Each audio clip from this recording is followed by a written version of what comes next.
الرحمن الرحيم. السلام عليكم ورحمة الله وبركاته. الحمد لأهله والصلاة لأهلها. أما بعد فقد قال عز وجل بعد أعوذ بالله من الشيطان الرجيم. بسم الله الرحمن الرحيم. أم حسبتم أن تدخلوا الجنة فلما يعلم الله الذين جاهدوا منكم ويعلم الصابرين. صدق الله مولانا العظيم. وقال رسول الله صلى الله عليه وسلم موضع صوت في الجنة خير من الدنيا وما فيها. صدق رسول الله صلى الله عليه وسلم أو كما قال رسول الله صلى الله عليه وسلم. رب اشرح لي صدري ويسر لي أمري واحلل عقدة من لساني ويفقه قولي. سبحانك لا علم لنا إلا ما علمتنا إنك أنت العليم الحكيم. اللهم صل على سيدنا محمد وعلى آل صل على سيدنا محمد وبارك وسلم. சங்கைக்கும் பெருமதிப்பிற்குரித்தான என் இனிய இஸ்லாமிய சகோதரர்களே, பெரியோர்களே, அல்ஹம்துலில்லாஹ், அல்லாஹ்வுடைய அருட்கொடையாம் மழை தொடர்ந்து பெய்து கொண்டே இருக்கிறது. அல்லாஹ் தஆலா இந்த மழையை நமக்கு பயனுள்ளதாக ஆக்கி அருள்வானாக.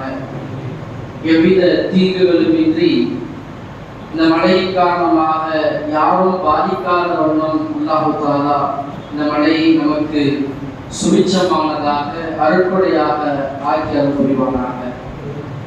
அல்லாஹ்வுடைய மாபெரும் கிருபையால் தொடர்ந்து நாம் ஒவ்வொரு வாரமும் மார்க்கம் சார்ந்த பல விஷயங்களை கேட்கவும் பேசவும் ஈடுபட்டு கொண்டிருக்கிறோம். அல்ஹம்துலில்லாஹ். இந்த உலக வாழ்க்கை என்பது நிரந்தரமற்றது என்பதை எந்த அளவிற்கு நிரூபிக்க முடியுமோ, எந்த அளவிற்கு உணர்த்த முடியுமோ அந்த அளவிற்கு நம்முடைய ஆலிம்கள் நம்முடைய ஹல்காக்கள்ல, நம்முடைய பயானாத்துக்கள்ல தொடர்ந்து நாம கேட்டுட்டு தான் இல்லையா? இந்த உலகத்தில் நாம் வாழக்கூடிய வாழ்க்கை என்பது மிக குறுகியது. அது எந்த விதமான நிரந்தரமும் அற்றது. இமாம் கஸாலி ரஹ்மத்துல்லாஹி அலைஹி அவர்கள் ஒரு அறிவிப்பில் எப்படி சொல்லுவாங்க, தன்னுடைய கையில் ஊசியை எடுத்து அந்த ஒரு மிகப்பெரிய பெரும் கடலில் அதை நனைத்து வெளியில் எடுப்பாங்க. இந்த ஊசியில் எவ்வளவு நீர் தங்கி இருக்கிறதோ அதுதான் நாம் இந்த உலகில் வாழக்கூடிய காலம். அதை விட சொற்பமான காலம் தான் என்ன செய்ய போறோம், இந்த உலகத்துல வாழ போறோம். மீதி எவ்வளவு நீர் இந்த பெருங்கடலில் இருக்கிறதோ அதுதான் நம்முடைய மரணத்திற்கு பின் நான் வாழக்கூடிய வாழ்க்கையினுடைய அளவு. அதை விட அதிகமான காலங்கள் தான் என்ன செய்ய முடியும், வாழணும். இன்னொரு அறிவிப்புல நாம வசாய ஆமாக்களை படிச்சிருப்போம். இந்த உலகம் முழுக்க கடுகால் நிரப்பப்பட்டு ஒரு பறவை, கடுகு ரொம்ப சிறிது, அந்த கடுகால் இந்த உலகம் முழுக்க கடுகால் நிரப்பப்பட்டு 100 வருடத்திற்கு ஒரு முறை ஒரு பறவை எடுத்து சென்றாலும் உலகில் இருக்கக்கூடிய அத்துணை கடுகுகளும் காலியாகும். ஆனால் மறுமையினுடைய வாழ்க்கை என்பது முடிவு அடையாது என்பதாக நமக்கு அறிஞர் பெருமக்கள் இது போன்ற பல உதாரணங்களை நமக்கு என்ன செய்வாங்க, மறுமையின் சிந்தனையை, இந்த உலகத்தினுடைய நிரந்தரமற்ற தன்மையை நமக்கு விளக்க முயற்சிப்பார். கண்ணியத்திற்கும் பெருமதிப்பிற்குரித்தான இஸ்லாமிய சகோதரர்களே, பெரியவர்களே, எனவே இந்த உலகம் நிரந்தரமற்றது என்றால் நாம் எதை நோக்கி பயணமாக வேண்டும், எது நம்முடைய இலக்காக இருக்க வேண்டும் என்பதில் நாம் முதலில் ஒரு முடிவெடுக்க கடமைப்பட்டிருக்கிறோம். அதனாலதான் நபி ஸல்லல்லாஹு அலைஹி வஸல்லம் அவங்க சஹாபாக்கள் எந்த பிரச்சனையை கொண்டு போனாலும் அவர்களை மறுமையை நோக்கி அவர்களை திசை திருப்புவார்கள். அது எந்த பிரச்சனையாக இருந்தாலும் சரி. தன்னுடைய மகள் உடல்நலம் சரியில்லை அப்படின்னு வந்தா கூட மறுமையின் அமல்களை கொண்டு அவர்களை ஆசுவாசப்படுத்துவார்கள். ஒரு வியாபாரத்தில் நொடித்து போன சஹாபாக்கள் வந்தாலும் கூட மறுமையில் உங்களுடைய நிலைமை இப்படி இருக்கும் என்று சொல்லி அவர்களுக்கு ஆறுதல் தருவார்கள். அப்ப நம்முடைய இலக்கு, நம்முடைய நோக்கம் எதுவாக இருக்க வேண்டும்? இந்த உலகம் நிரந்தரமற்றது. ஆனா இன்றைக்கு ஒவ்வொரு மனிதனுடைய, ஒவ்வொரு நபர்களுடைய இலக்கு எதுவாக இருக்குன்னா, இந்த உலகத்துல எப்படியாவது கஷ்டம் இல்லாம, சிரமம் இல்லாம ஒரு வாழ்க்கையை வாழ்ந்துட்டு போயிடணும்னு நினைக்கணும் இல்லையா?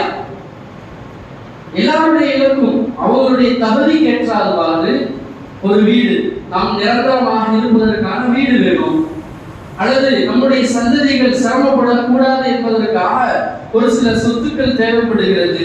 இதை நோக்கி நாம் பயணமாகி கடைசியில எதை சம்பாதித்தோமோ அதை அனுபவிக்க முடியாத ஒரு சூழ்நிலை தான் இருக்கு. இன்றைக்கு நாம் பார்க்கிறோம், மனிதனுடைய ஒரு காலம் இருந்தது செலவழிப்பதற்காக சம்பாதிப்பான். பொதுவா முஸ்லிம்கள் மனிதர்களுடைய இயல்பு சொல்றேன். ஒரு காலம் இருந்தது சம்பாதிப்பது, அதாவது செலவழிப்பதற்காக சம்பாதிப்பாங்க. அடுத்த காலம் ஆச்சு அன்றாடம் சம்பாதிச்சு அன்னைக்கே என்ன செஞ்சிருவாங்க, செலவழிச்சிருவாங்க. எல்லாம் மன்னிக்கணும், நல்லா பாதுகாக்கணும். இன்றைய சூழ்நிலை என்னன்னு சொன்னா, நாம் எதை செலவழித்து விட்டோமோ அதற்காக சம்பாதிக்கணும், செலவழிச்சதுக்காக சம்பாதிக்கணும். நம்ம கட்டியாச்சு வீடு, 20 வருஷம் என்ன செய்யணும், அந்த வீட்டுக்காக இனிமே நம்ம சம்பாதிக்கணும். வாங்கியாச்சு போனு, அதுக்காக இன்னொரு 2 வருஷம் நான் சம்பாதிக்கணும். பைக் வாங்கிட்டோம், அதுக்காக ஒரு 5 வருஷம் நான் என்ன சம்பாதிக்கணும். நாம் அனுபவித்த விஷயங்களுக்காக சம்பாதிக்கக்கூடிய ஒரு சூழ்நிலை. எல்லாம் பண்ணி பெருமதாக பாதுகாக்கணும். நாம் சற்று மறுமையை நோக்கி நம்முடைய சிந்தனைகளை திசை திருப்ப வேண்டிய ஒரு சூழ்நிலை. இன்றைக்கு உலகம் எப்படியெல்லாம் இயங்கிக் கொண்டிருக்கிறது, யாருடைய முடிவும் இப்படித்தான் சொல்ல முடியாத அளவு ஒரு சூழ்நிலை. ஒவ்வொருவரும் தன்னுடைய மறுமையை, தன்னுடைய இருப்பிடத்தை தேர்ந்தெடுக்க வேண்டிய, அதற்கான தயாரிப்பு செய்ய வேண்டிய ஒரு இக்கட்டான சூழ்நிலையில் நாம் எல்லாம் வளர்ந்திருக்கிறோம் இல்லையா? நாம் இந்த உலகத்தை பெருசா நினைக்கிறோம், இதனுடைய வசதிகளை நாம் பெரிதாக அதற்காக மெனக்கெடுறோம். ஸல்லல்லாஹு அலைஹி வஸல்லம் அவங்க ஒரே ஒரு ஹதீஸின் மூலமாக நம்முடைய சிந்தனைக்கு ஒரு மிக முக்கியமான ஒரு விஷயத்தை நமக்கு தெளிவுபடுத்துறாங்க. மௌதிஉ ஸௌதி ஃபில் ஜன்னah, சொர்க்கத்துல ஒரு சாட்டை அளவு இடம் ஒருவருக்கு கிடைப்பது இருக்கிறதே, கைரும் மின துன்யா வ மா ஃபீஹா என்கிறார். இந்த உலகம் கிடைப்பதை விட சிறந்தது என்கிறார். ஒரு மனிதனுக்கு சொர்க்கத்துல சாட்டை வைக்கிறது எவ்வளவு இருக்கும்? சாட்டை நம்மளுடைய கையளவு இருக்கும். அந்த காலத்து சட்டை கொஞ்சம் பெருசா இருந்து வச்சுக்கோங்களேன், நம்முடைய கையளவு தான் இருக்கும். அப்ப இந்த அளவு ஒரு மனிதனுக்கு சொர்க்கத்தில் இடம் கிடைப்பது இருக்கிறது, அது இந்த உலகத்தில் இருக்கக்கூடிய எல்லா வஸ்துக்களை விட சிறந்தது என்று சொன்னால், நம்முடைய இலக்கு எதுவாக இருக்க வேண்டும்? முஃமின்களுடைய அடையாளமே என்னன்னா, அவர்களுடைய சிந்தனை, அவர்களுடைய தேடல் அனைத்துமே சொர்க்கமாக, மறுமையாக இருக்கும். சொர்க்கம், இதை செய்தால் நான் சொர்க்கம் போயிடுவேனா, இதை சொன்னால் நான் சொர்க்கம் போயிடுவேனா, இதை செய்தால் நான் நரகம் போய்விடுவேனா, இதை சொன்னால் நான் நரகம் போய்விடுவேனா என்ற பயம் எல்லா சஹாபாக்களுக்கும் இருந்தது. ஹஜ்ரத் அபூ பக்கர் சித்திக் ரலியல்லாஹு அன்ஹு, அவங்கள பத்தி நம்ம கேள்விப்படுறோமா இல்லையா? அவங்க சொன்னாங்க, நரகத்தின் வேதனை அறிந்து சொன்னாங்க, அல்லாஹ் எனக்கு இவ்வளவு பெரிய உடலை கொடுக்கணும், நான் நரகத்தின் வாயிலை அடைத்து யாரையும் நரகத்துக்கு போக கூடாதுன்னு சொன்னாங்க. ஹஜ்ரத் உமர் ரலியல்லாஹு அன்ஹுடைய ஈமானுக்கு ஜிப்ரீல் சாட்சியாக வந்து சொன்னாங்க, இவர் கபர்ல எல்லா கேள்விகளுக்கும் பதில் சொல்லி மலக்குகளை ஆச்சரியப்படுத்துவார்னாங்க. என்றாலும் அவர்களுடைய சொர்க்கத்தின் விஷயத்துல பயந்தாங்களா இல்லை? இப்ப நாம நம்முடைய சொர்க்கத்தை நோக்கிய பயணத்தில் நாம் எவ்வளவு தூரம் முன்னேறிக்கிறோம்? நம்முடைய ஒவ்வொரு நாட்களும் நாம சொர்க்கத்திற்கான சிந்தனைகள்ல, சொர்க்கத்தை அடைவதற்கான செயல்கள்ல நாம் எந்த அளவுக்கு ஈடுபடுறோம்? இன்றைக்கு இருக்கக்கூடிய இந்த உலகத்தினுடைய நெருக்கடிகள், நம்முடைய குடும்பத்தின் சூழ்நிலை, தொழில்துறைகளுடைய நெருக்கடி நம்மை பற்றியே சிந்திக்க வைக்க முடியாத ஒரு சூழ்நிலை. நம்மளை பற்றியே சிந்திக்க முடியல. நம்முடைய உடல்நிலை, நம்முடைய உணவு, நம்முடைய ஆகாரத்தை பற்றியே சிந்திக்க முடியாத ஒரு நெருக்கடியான வாழ்க்கை முறைக்குள்ள சிக்கிக்கொண்ட நாம் சொர்க்கத்திற்காக நாம் எவ்வளவு நேரம் செலவழிக்கிறோம்? சொர்க்கத்தை பற்றியான சிந்தனைகள், அது சார்ந்த முதாக்கராக்கள், அது சார்ந்த பேச்சுக்களை நாம் தொடர்ந்து பேசும் பொழுதுதான் அதை சார்ந்து நம்மளால என்ன செய்ய முடியும்? பயணிக்க முடியும். எதை பேசுவோமோ அதுதான் நம்முடைய வாழ்க்கையில வரும். அடிப்படையில் அல்லாஹ் தஆலா சொர்க்கத்தை தேட சொல்லி சொல்கிறார். ஹஜ்ரத் இப்ராஹிம் அலைஹிஸ்ஸலாம் அவர்களுடைய வசனத்துல ஹஜ்ரத் இப்ராஹிம் அலைஹிஸ்ஸலாம் அவர்கள் யாரைகளை சொர்க்கத்தினுடைய அந்த நபர்களில், சொர்க்கத்தினுடைய அந்த சந்ததிகளில் ஒருவராக எங்களை ஆக்கு என்பதாக இப்ராஹிம் அலைஹிஸ்ஸலாம் செய்த துஆ குர்ஆனில் பதிவாகிறது. அன்னை ஆசியா அம்மையார் ரலியல்லாஹு தஆலா அன்ஹா அவர்களுடைய துஆ, யா அல்லாஹ் என்னை இந்த ஃபிரௌனிடமிருந்தும் என்னை பாதுகாத்து எனக்கு சொர்க்கத்திற்கு தகுதியானவர்களாக என்னை ஆக்கு என்பதாக ஆசியா அம்மையார் என்ன செஞ்சிருக்காங்க? துஆ செஞ்சிருக்காங்க. ஒவ்வொரு முஃமினுடைய தேடலும் சொர்க்கமாக இருக்க வேண்டும். அதை நோக்கிய பயணம், அதை நோக்கிய சிந்தனை ஒவ்வொரு நபருக்கும் இருக்க வேண்டும் என்பதைத்தான் நபி ஸல்லல்லாஹு அலைஹி வஸல்லம் அவர்கள் ஒவ்வொரு சஹாபாக்களுக்கும் வலியுறுத்தினார். பத்ருடைய யுத்தக்களம், நபி ஸல்லல்லாஹு அலைஹி வஸல்லம் அவங்க இந்த பத்ரினுடைய அந்த வீரியத்தை உணர்ந்து சஹாபாக்களை ஆர்வமூட்டுவதற்காக சொல்றாங்க. யார் இந்த போர்க்களத்தில் புறமுதுகு காட்டி ஓடாமல் வீரமாக போர் செய்து எதிரிகளை எதிர்கொண்டு அல்லாஹ்வுடைய பாதையில் ஷஹீதாகிறாரோ அவருக்கு சொர்க்கம் என்பதாக வாக்குறுதி கொடுக்கிறார். ஏன்னா பதில் முக்கியமான ஒரு களம். இதை பார்த்த அங்கிருந்து உமைர் பின் ஹம்மாம் ரலியல்லாஹு அன்ஹு இந்த அறிவிப்பு செஞ்சுட்டு இருக்காங்க. அப்போ உமைர் பின் ஹம்மாம் ரலியல்லாஹு அன்ஹு அவங்க கையில பேரித்தம்பழத்தை சாப்பிட்டுட்டு இருக்காங்க. பாதி பேரித்தம்பழம் வாயில், மீதி பேரித்தம்பழம் கையில. உடனே அந்த அறிவிப்பு வந்த உடனே கையில் இருந்த பேரித்தம்பழத்தை உதறி போட்டு விட்டு களத்தில் குதிக்கிறார்கள். அல்லாஹ்வுடைய பாதையில ஷஹீதும் ஆகிறார். அவங்க சொன்னது இதுதான், இந்த அற்ப உலகத்தின் சுகத்திற்காக என்னுடைய சொர்க்கத்தை இழப்பதா, நபியினுடைய அந்த வாக்குறுதியை நான் விட்டு விடுவதா என்பதாக அந்த சொர்க்கத்தை நோக்கிய பயணத்தில் தன்னை நிலைப்படுத்திக் கொண்டார்கள். உமைர் இப்னு ஹம்மாம் ரலியல்லாஹு அன்ஹு. நாம சிந்திக்கணும், நாம் நம்முடைய உலகத்தின் இந்த நெருக்கடியான வாழ்க்கையில சொர்க்கத்தை நோக்கிய பயணத்துல அந்த பயணத்தை மேற்கொள்வதில் நமக்கு எதுவெல்லாம் தடையாக இருக்கிறது, எதுவெல்லாம் தடையாக இருக்கிறது சற்று நாம் சிந்திக்கணும். ஏன்னா நிரந்தரமான வாழ்க்கை அதுதான். சஹாபாக்களுக்கு ஸல்லல்லாஹு அலைஹி வஸல்லம் அழகாக சொன்னாங்க. ஏன்னா சொர்க்கத்தை பற்றி இதை விட ஒரு சிறந்த ஒரு உதாரணத்தை சொல்லிவிட முடியாது. ஸல்லல்லாஹு அலைஹி வஸல்லம் நம்ம தொடர்ந்து கேட்டிருப்போம், அஅதத்துல் இபாதியஸ் ஸாலிஹீன், நான் என்னுடைய நல்லடியார்களுக்கு நான் தயாரித்து வைத்திருக்கிறேன் என்பதாக அல்லாஹ் சொல்றான். சொர்க்கத்தை பற்றி அல்லாஹ் அறிமுகம் செய்யும் பொழுது நான் என்னுடைய நல்லடியார்களுக்காக நான் தயார் செய்து வைத்திருக்கிறேன். அது எப்படிப்பட்டது தெரியுமா? மாலா ஐனுன் ரஅத், எந்த கண்ணும் பார்த்திராத, இந்த உலகத்தில் இருக்கக்கூடிய எந்த கண்களும் அதை முழுமையாக பார்த்ததில்லை. நாயகம் போயிருக்கிறாங்க, மேராஜுக்கு போயிருக்கிறாங்க, சொர்க்கத்தின் சில காட்சிகள், சில நிகழ்வுகளை பார்த்திருக்கிறாங்க. இந்த உலகில் எந்த கண்ணும் முழுமையாக அந்த சொர்க்கத்தை பார்த்தது கிடையாது. வலா உதுருன் சமிஅத், எந்த காதுகளும் அதை பற்றிய எந்த விஷயத்தையும் கேட்டதே இல்லை. எப்படி அறிமுகப்படுத்துறாங்க பாருங்க. அதே மாதிரி இன்னும் சொல்றாங்க, வலா ஹதர அலா கல்பி பஷர், எந்த மனிதனுடைய கற்பனையிலும் கூட உதிக்காத ஒன்றுதான் அந்த சொர்க்கம். இன்றைக்கு உலகத்தில் மனிதனுடைய கற்பனைகள் எங்கேயோ போயிருக்கு.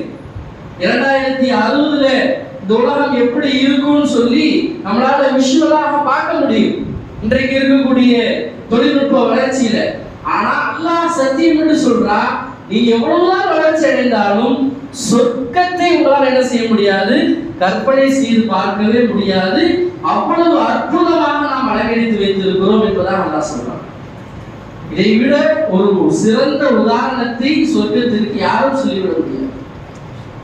அப்படிப்பட்ட சொர்க்கம் அல்லாஹ் தஆலா அந்த சொர்க்கத்துல ஒரே ஒரு மரத்திற்கு எவ்வளவு பெரிய இந்த சொர்க்கம், எவ்வளவு சொர்க்கத்தில் இருக்கக்கூடிய ஒரு மரம் எவ்வளவு பிரம்மாண்டமானது என்பதை அல்லாஹ் வர்ணிக்கிறான். நபி ஸல்லல்லாஹு அலைஹி வஸல்லம் ஹதீஸ்ல சொன்னாங்க, சொர்க்கத்தில் இருக்கக்கூடிய ஒரு மரம், இந்த மரத்தினுடைய நிழலை நீங்கள் கடக்க வேண்டும் என்று சொன்னால் எவ்வளவு போகணும் அப்படின்னு சொன்னா, ஒரு குதிரை 100 வருடம் பயணிச்சா, 100 வருடம் பயணிச்சா எவ்வளவு தூரத்தை போய் அடையுமோ அந்த அளவு ஒரு சொர்க்கத்தினுடைய மரத்தின் நிழல் இருக்கும் சொன்னார். அப்ப அந்த மரம் எவ்வளவு பிரம்மாண்டமாக இருக்கும். சொர்க்கத்தினுடைய ஒரு மரமே எப்படின்னா சொர்க்கத்தில் இருக்கக்கூடிய தோட்டம் எவ்வளவு பெரிதாக இருக்கும், அதனுடைய மாளிகைகள் எப்படி அழகாக இருக்கும். கதீஜா ரலியல்லாஹு அன்ஹா அவர்களுக்கு அல்லாஹ் கொடுக்கக்கூடிய ஒரு சொர்க்கத்தை பத்தி நபி வர்ணிச்சாங்க. அது முத்தாலாகி இருக்கும், முழு ஒரே கல்லாக இருக்கும். இன்றைக்கு நாம் பார்க்கிறோமா இல்லையா, பிரம்மாண்டமான ஒரு கட்டட வடிவமைப்பு என்னன்னு சொன்னா ஒரே கல்லால செய்யறது. நான் பல கற்கள் இல்லாம ஒரே கல்லால செய்யறது பிரம்மாண்டமாக நினைக்கிறோம். ஆனா அல்லாஹ் சொர்க்கத்துல ஒரு பெரிய முத்தை, ஒரே முத்தாலான ஒரு மாளிகை, அதுல ஒரே ஒரு துவாரம் மட்டும் இருக்கும் உள்ள போறது. இப்படிப்பட்ட ஒரு மாளிகை அல்லாஹ் என்ன செஞ்சிருக்கான், இவ்வளவு பிரம்மாண்டமாக இவ்வளவு அலங்காரப்படுத்தி வைத்திருக்கிறான் அல்லாஹ் தஆலா. யாருக்காக? மீன்களாகிய நமக்காக தான். அல்லாஹ் எதையும் கொடுக்க தயாராக இருக்கிறார். அதை பெற நாம் தகுதியானவர்களாக என்ன செய்யணும், நம்ம மாத்திக்கணும். அதுதான் விஷயம். அது எந்த ரூபத்துல, சின்ன சின்ன காரியங்கள்ல கூட என்ன செஞ்சிடும், நமக்கு கிடைச்சிடும். சொர்க்கம் என்பது சின்ன சின்ன காரியங்கள்ல கூட கிடைச்சிடும். அல்லாஹ் தஆலா ஒரு மனிதனை முடிவு செய்யறது, மனிதனுடைய அமல்களை, அவங்களுடைய ஈமானை பரிசோதிக்கிறதுக்கு பெரிய டெஸ்ட் எல்லாம் வைக்கிறது இல்லை. சின்ன சின்ன சோதனைகள் மூலமாக அல்லாஹ் சொர்க்கத்தையும் கொடுத்துடலாம், சின்ன சோதனையில என்ன செஞ்சிடலாம், நரகத்தையும் கொடுத்துடலாம். நபி ஸல்லல்லாஹு அலைஹி வஸல்லம் சொன்னாங்க, ஒரே ஒரு கொசுனால ஒருத்தர் சொர்க்கமும் போயிருக்காரு, ஒரே ஒரு கொசுனால நரகத்துக்கும் போயிருக்காரு. கொசு அல்லது ஈ. நபி ஸல்லல்லாஹு அலைஹி வஸல்லம் சொன்ன உடனே சஹாபாக்கள் ஆச்சரியமா கேட்டாங்க, யா ரசூலல்லாஹ் என்ன சொல்றீங்க? ஒரு ஈ கொசுனால நரகம் போன நபர் யார், சொர்க்கம் போன நபர் யார்? நபி ஸல்லல்லாஹு அலைஹி வஸல்லம் அறிவிக்கிறாங்க, முன்னொரு காலத்துல 2 நபர்கள் ஒரு பாதையை கடந்து போனாங்க. போகக்கூடிய சமயத்துல அங்க இருக்கக்கூடிய மக்கள் அவங்களை தடுத்து நிறுத்தி, நாங்கள் வைத்திருக்கக்கூடிய இந்த சிலைக்கு ஏதாவது நீங்க காணிக்க கொடுத்தாதான் இந்த இடத்தை விட்டு போகணும் அப்படின்னு வற்புறுத்துறான், கட்டாயப்படுத்துறான். என்ற எதுவுமே இல்லை, குறைஞ்சது ஒரு கொசுவை அடிச்சாவது காணிக்க கொடுத்துட்டு போங்கன்றான். ஒருத்தர் இந்த இடத்தை விட்டு போகணுமேன்னு சொல்லி கொசுவை அடிச்சு காணிக்க கொடுத்துடுறாரு. அல்லாஹ்விற்கு இணை வைத்த இந்த காரியத்தினால் அவர் நடந்து போயிட்டார். 2வது ஒரு நபர் வர்றாரு, அவர் இதே போல அவருக்கு வற்புறுத்தப்படுகிறது. வணக்கத்திற்கும் காணிக்கைக்கும் எல்லா விதத்திற்கும் தகுதியானவன் அல்லாஹ் ஒருத்தன் தான். அவனை தவிர யாரையும் வணங்கவும் கூடாது, யாருக்கும் அடிபணியவும் கூடாது அப்படின்னு சொல்லி உறுதியாக இருக்கிறாரு. மக்கள் எல்லாம் அவரை அடித்து கொலை செய்கிறார்கள். அவர் சொர்க்கத்துக்கு போயிட்டார். சின்ன விஷயம் ஒருவரை சொர்க்கத்திற்கு அனுப்பிடுச்சு, ஒருத்தரை நரகத்துக்கு அனுப்பிடுச்சு. இப்ப நாம நம்முடைய இந்த பரபரப்பான வாழ்க்கையில் நாம் நிதானம் கொள்ள வேண்டும். நபியினுடைய ஒரு ஹதீஸ், இப்ப இருக்கக்கூடிய காலகட்டத்திற்கு தேவையான ஒரு ஹதீஸ். நபி ஸல்லல்லாஹு அலைஹி வஸல்லம் அழகா சொல்றாங்க. ஒரு 3 நபர்களை சொல்றாங்க. முதல்ல சொல்றாங்க, அன ஸஈமுன், நான் பொறுப்பேற்றுக் கொள்கிறேன் சொல்றாங்க. இந்த 3 நபர்களுக்கு சொர்க்கத்தை வாங்கி தர நான் பொறுப்பேற்றுக் கொள்கிறேன். முதல் நபர் யாருன்னா, பைத்தின் ஃபீ ரவதில் ஜன்னா, சொர்க்கத்தினுடைய ஓரத்துல நான் அவருக்கு சொர்க்கத்தை வாங்கி கொடுக்கிறதுக்கு பொறுப்பெடுக்கிறேன். யாருக்கு? லிமன் தரக்க மிராஅ இன்கான முஹிப்பன், யார் தன்னின் பக்கம் நியாயம் இருந்து, தன்னின் பக்கம் வழக்காடுவதற்கான எல்லா ஆதாரங்களும் இருந்து தர்க்கம் செய்வதை விட்டு விடுகிறாரோ அவருக்கு சொர்க்கத்தின் ஓரத்தில் இடம் வாங்கி தர நான் பொறுப்பேற்கிறேன் சொல்றாங்க. இன்றைக்கு அல்லாஹ் மன்னிக்கணும், தர்க்கத்தை பார்ப்பதற்கே ஒரு கூட்டம் தயாரா இருக்கு. சாயந்தரம் ஆயிடுச்சுன்னா பாருங்க, ஒருத்தர் ஒரு கருத்து சொல்ல, அதுக்கு ஒருத்தர் மறுப்பு கருத்து சொல்ல, அதுல என்ன கிடைக்குது? சமூகம் அடைகிற பயன் என்ன? ஒருத்தருடைய குறையை ஒருத்தர் பகிர்ந்து கொள்வதனால அதை சந்தோஷம் அடைகிற ஒரு சமுதாயம் உருவாயிருச்சு.